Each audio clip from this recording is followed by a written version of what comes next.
बिस्मिल्लाहिर्रहमानिर्रहीम। अस्सलाम वालेकुम। यूट्यूब चैनल पर तारिक मतीन आपको खुश आमदीद कहता है। सबसे पहले आपसे दरख्वास्त कि आप चाहें तो चैनल को सब्सक्राइब करें।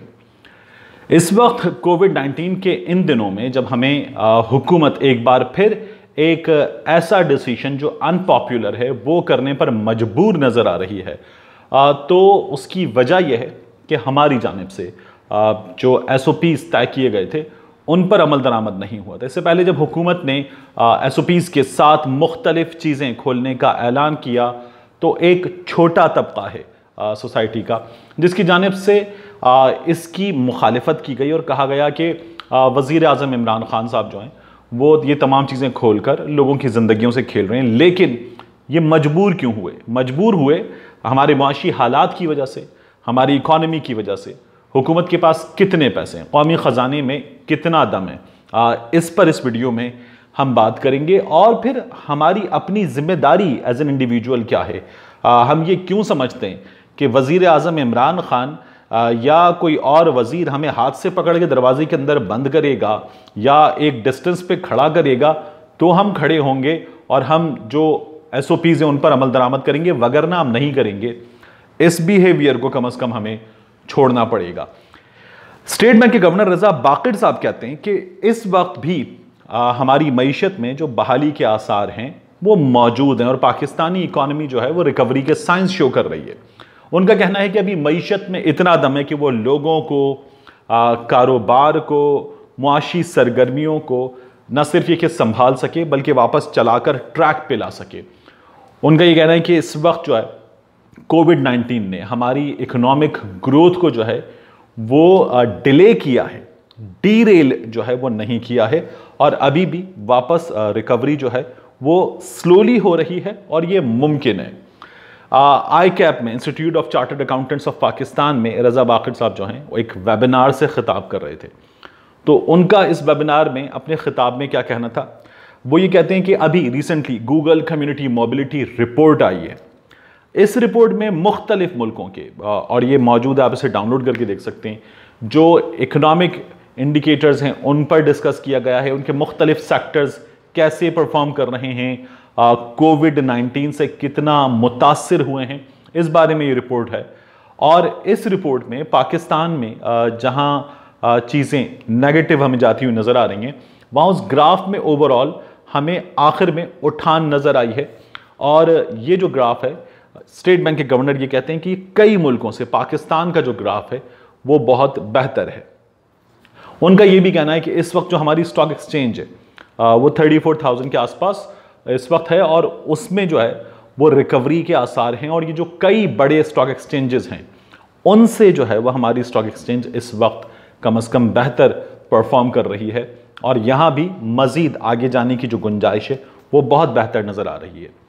फिर इससे पहले मैंने एक वीडियो की थी और रजा बाकिर साहब ने जब वो खिताब किया था तो उस वक्त कोविड के आसार हमारे यहाँ और इस लॉकडाउन के आसार जो हैं वो नज़र आना शुरू हुए थे और तमाम चीज़ें बंद हुई थी। तो उस वक्त रजा बाकिर ने, स्टेट बैंक ने बताया था कि एक पैकेज दिया गया है 1 ट्रिलियन रुपीज़ का। इसमें मुख्तलिफ कारोबारी इदारों के लिए कर्जे दिए जा रहे हैं। ये कर्जे वो सैलरीज़ के लिए दे रहे हैं ताकि लोग जो हैं बेरोज़गार ना हो, इदारे अपने मुलाजमीन को मुलाजमतों से ना निकालें और इसके लिए सब्सिडाइज्ड रेट पर कर्जे दिए जा रहे थे। उनका ये कहना है कि जो 1 ट्रिलियन का ये पैकेज है इसने बड़ी तादाद में लोगों को बचाया है। कि फिर भी हमें नज़र आ रहा है बहुत सारे अफराद हैं जिन्होंने सब्सिडाइज्ड रेट पे मिलने वाले इस कर्जे से भी फ़ायदा नहीं उठाया है। और इसकी 3 कैटेगरीज थी। 20 करोड़ तक का एक था, 50 करोड़ तक की इसकी मैक्सिमम जहाँ पे लॉक किया गया था इसे।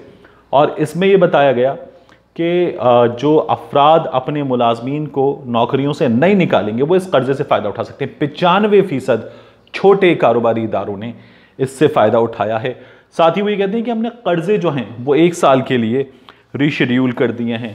और अगर उनका ये कहना है कि हमने जून 2019 में कुछ मेजर्स लिए, उन मेजर्स के नतीजे में हमारे जो फॉरेक्स रिजर्व्स हैं वो बेहतर हुए। अगर ये हमने ना किया होता तो इस वक्त जो है हम, आपको नज़र आ रहा है कि घुटनों पर आए हैं तो हम तकरीबन दफन हो चुके होते।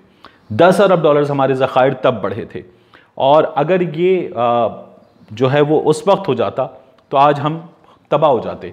उनका ये कहना है कि IMF जो है वो हमारी ग्रोथ में कमी तो प्रिडिक्ट कर रहा है, मगर बहुत से मुल्कों के मुकाबले में जो ग्रोथ में कमी है, इसकी प्रिडिक्शन बहुत से मुल्कों के मुकाबले में पाकिस्तान में जो है ये सिचुएशन बेहतर है। और फिर उसके बाद जो है उन्होंने जो जुमला सबसे ज़्यादा इंपॉर्टेंट है जो उन्होंने कहा है वो था कि our economic requirements are less than the available resources that we have, therefore we are quite confident that our external position is well funded। ये जो है ये इस वक्त हमारी मुआशी सूरत हाल है।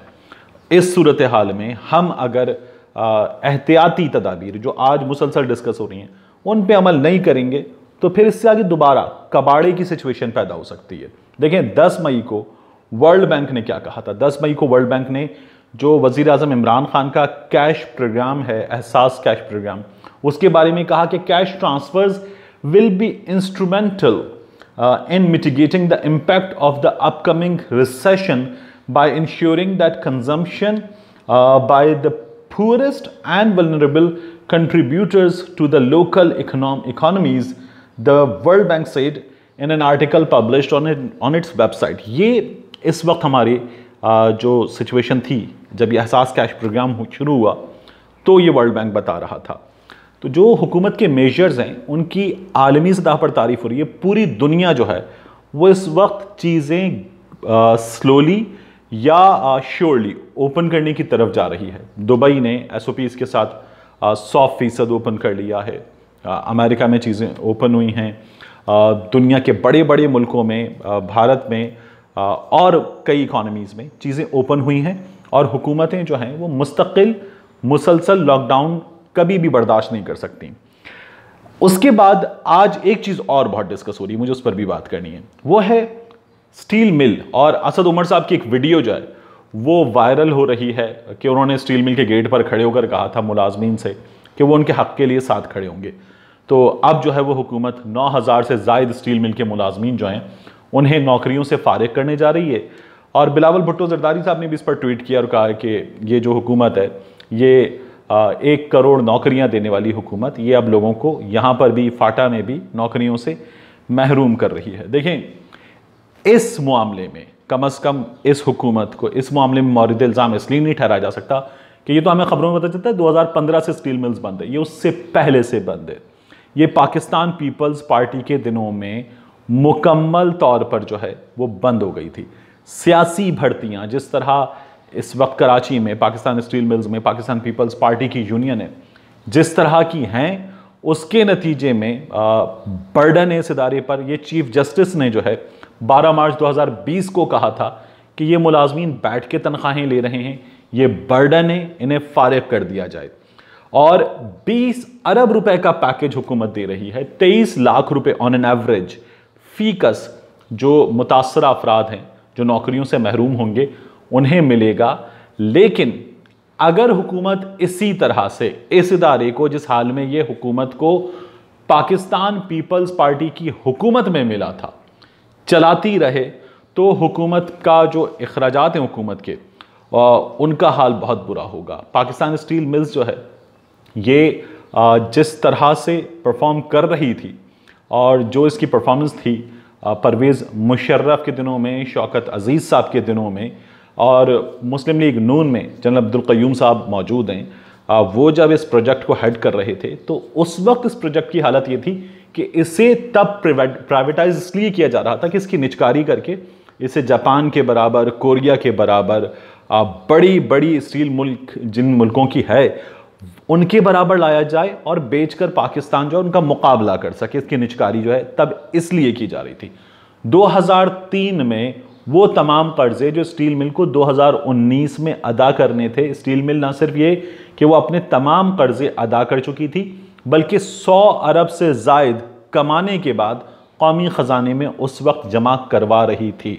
लेकिन अब इस हुकूमत को ये स्टील मिल जिस हालत में मिली है उस हालत में चलाने से इस हुकूमत का कौमी ख़जाने पर जितना बोझ इस स्टील मिल के ज़रिए पड़ रहा है ये मुमकिन नहीं है कि इसे चलाया जा सके।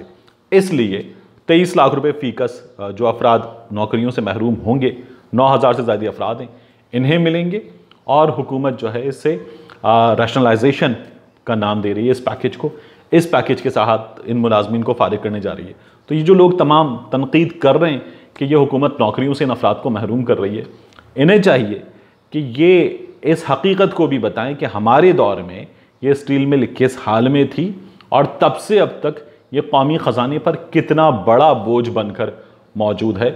इससे जान छुड़ाना जो है वो लाजमी हो चुका। ये चल जाए इससे अच्छी कोई बात नहीं है, लेकिन वो जिनकी स्टील मिलें दुबई में, अबू धाबी में, पाकिस्तान में बेहतरीन चल रही थी, वो अपने दौर में इस स्टील मिल को, इसकी एक मशीन को भी चला नहीं सके। ये सबसे बड़ी हकीकत है। मिलते हैं आपसे अगले व्लॉग में।